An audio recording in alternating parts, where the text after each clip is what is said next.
comercio informal también es aquel que llegas al negocio y te dicen con factura o sin factura. Hasta por supuesto. Ese es un comercio O el doblemente viacrucis de las informal, gasolineras, Nacho. inclusive, ¿verdad? El viacrucis de las gasolineras. ¿Me da factura?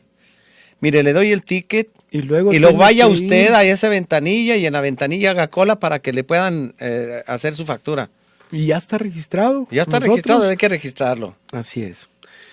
Yo creo que ese es el otro tema. Ahorita estás comentando también lo que tiene que ver con la complejidad para poder acreditar lo que tiene que ver con los gastos, por un lado.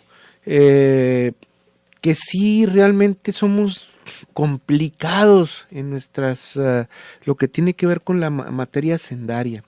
Es complicado a veces un poco complicado el darse de alta, pero más complicado salirse de la alta, ¿eh? Sí. Es complicado el pago de impuestos.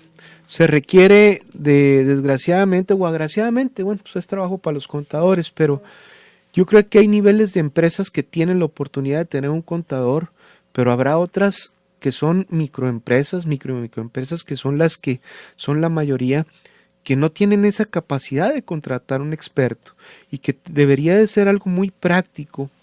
Y ponle nada más un salón de belleza, una tiendita de la esquina, una serie de negocios que hacen comercio, que son parte de nuestra economía. Microempresas, que es el patrón y el trabajador, o el patrón y uno o dos colaboradores que hasta pueden ser los mismos familiares. Sí, una sobrina, un hijo, en fin. Así es, y que están de alguna manera dentro de la ilegalidad. ¿Por qué? Porque las condiciones para estar dentro de la legalidad están fuera de su tolerancia para estar erogando pagos de impuestos, haciendo las declaraciones, lo que tiene que ver con seguros sociales, etcétera, etcétera, etcétera. Yo creo que esa que estamos hablando del 90%, por lo menos, por ponerle un número, entre micros y medianas empresas, medianas chicas, vamos a decirle así, que o comen... hasta 5 trabajadores, ¿no? Quizás hasta 10. Hasta 5, vamos a decir. 5, ¿no? Sí, que o comen o pagan impuestos, porque o comen no nada más el que invierte, sino también los que están alrededor. Hay que pagar a los trabajadores, tal vez no sacan para poderlo hacer durante la semana les podrá ir mejor. Entonces, yo creo que en ese sentido insistimos que esa invitación a la formalidad, donde todo se expida con una factura, que si vas a un restaurante te emitan la factura, que no tengas que pedirla, que si vas a una tiendita te emitan la factura, que si vas a la ferretería te emitan la factura, que si vas a cualquier lugar en automático emitamos una factura. Eso tiene que ver con cambios culturales que no los hemos tenido por muchas circunstancias, no son de ahorita, vienen, yo creo que es parte de nuestra historia moderna, vamos a decir así, donde es más fácil estar fuera de la legalidad que dentro de la legalidad, porque la misma autoridad es compleja para estar dentro de la legalidad. Entonces, ¿qué pasa? Muchos de estos negocios, estamos hablando de un 60%, de acuerdo a los números que se tienen, que está fuera de esta legalidad, y que yo creo que si fueran impuestos, en primer lugar, accesibles, sencillos y adecuados, pues la gente le conviene estar más dentro de la legalidad que estar fuera de la legalidad. Entonces eso es lo que entendíamos o entendemos por una reforma de gran calado, una reforma incluyente, donde realmente desde el más grandote hasta el más chiquito se encuentre dentro de esa legalidad, contribuyendo al erario público, porque todos debemos de contribuir. La vida no es gratis, la vida cuesta. Para eso vivimos en comunidad. Para eso vivimos en comunidad, y esa misma comunidad requiere de algunos servicios que tiene la administración de los gobiernos que otorgarnos a nosotros, sí, con transparencia, rendición de cuentas,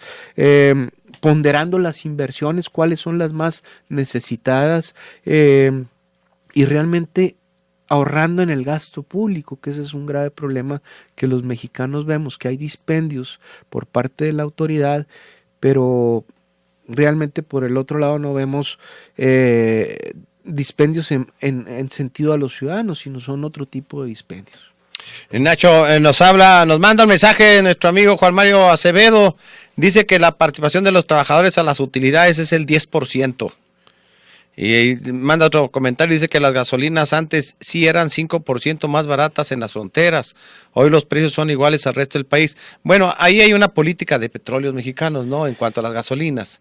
Es cuestión de las gasolinas, es una política que se maneja de generar una competitividad contra la gasolina contra que se vende en el otro Estados lado. Unidos, ¿no? ¿Qué pasa? Porque mucha gente dice, pues no sale más barato, cruzan con el vehículo a cargar gasolina y acá no sé. Entonces tienen que manejar eso, que es algo correcto, de alguna forma generar esa competencia, pues para poder atraer el mercado que se consuma. Pero ya lo que tiene que ver con cuestión de hidrocarburos y eso, pues ahí es donde tendríamos que ver el siguiente cuestión, que es la famosa ley energética. La reforma energética. La reforma energética. Bueno, estamos conversando con Ignacio Manjarrés, presidente del Centro Patronal, de la Confederación Patronal Mexicana, Coparmex, y pues estos aspectos de la reforma hacendaria que propuso el presidente Enrique Peña Nieto.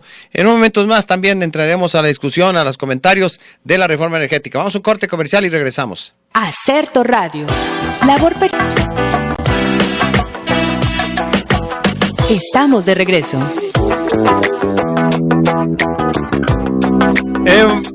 Estamos continuando la conversación con Ignacio Manjarrés, presidente de Coparmex. ¿Qué otros aspectos de la reforma hacendaria ves? Bueno, me parece que ya de la original, pues ya ni siquiera hay que hablar. Creo que ya lo que se modificó en las comisiones en la Cámara de Diputados, más lo que se está discutiendo ahora, a mí me parece que no le hemos dado una buena reflexionada a la propuesta, que es de los partidos del Pacto por México, a la desaparición de los regímenes especiales. A mí el que me llama la atención sobre todo es el de consolidación fiscal, que no sé en qué condiciones en una tarde Felipe Calderón, siendo presidente de México, se lanzó en un discurso, una descalificación a los empresarios y dijo que eludían el pago de alrededor de 400,000 millones de pesos por esta vía del régimen de consolidación fiscal, y al día siguiente el secretario de Hacienda le estaba enmendando la plana al presidente de México. Mira, lo que tiene que ver con la consolidación tiene que ver con grandes grupos, y ahí, bueno, pues somos muy prácticos. Si realmente están evadiendo la ley, pues ¿dónde está la autoridad? Que vaya y cheque esas grandes empresas y cobre aquello que tiene que ver con lo que dicen que a través de una consolidación se está evadiendo de impuestos. Yo creo que las tienen registradas en la autoridad federal, pues yo creo que todos coludos o todos rabones, no nada más los chiquitos que a veces se nos pasa un día o por un error matemático, un error. No te los quitas de encima. Tienes ahí la auditoría o bien las revisiones y luego las multas, recargos, etcétera. Yo creo que ahí es decir, oye, ¿por qué haces si yo no hago lo que me corresponde hacer como autoridad? Ahora, también hay que ser conscientes, las grandes empresas también traen pérdidas, y esas pérdidas también no son contabilizadas, que el gobierno le regrese a la empresa, ¿verdad? Yo creo que tenemos empresas, yo creo que en la mayoría de las empresas mexicanas son empresas que son cumplidas en lo que tiene que ver de acuerdo a la ley, lo que son los pagos ante Hacienda. Si, como dice la autoridad, que las empresas, pues yo creo que no diga que o las que sean, les ponga nombre y apellido y las revisen, ¿verdad? Pero yo creo que la mayoría de las empresas buscamos dentro de la ley aquellos recovecos que permiten hacer algunas excepciones, pero es dentro de la ley. Yo creo que en ese sentido hay que ser más preciso y no nada más decir que las grandes empresas. Allí yo creo que la mayoría de las empresas estamos dentro de esa legalidad. Insisto, traemos problemas culturales que tienen que ver con eso de con factura o sin factura, ¿verdad? Yo creo que son de las cosas que sí tenemos que ir cambiando como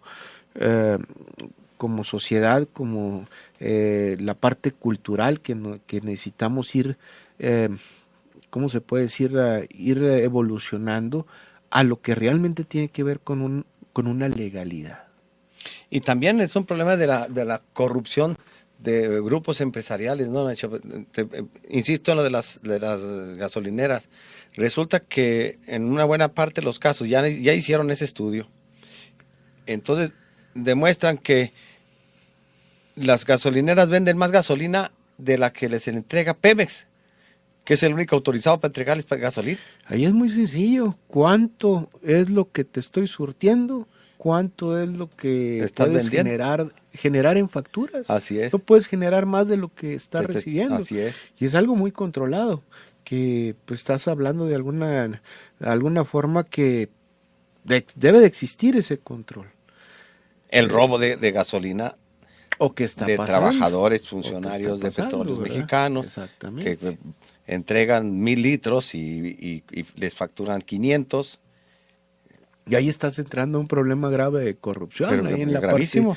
Gravísimo. 23, 25 mil millones de pesos al año de pura corrupción es lo que se calcula en la venta de gasolinas. Mira, lo que sí te puedo decir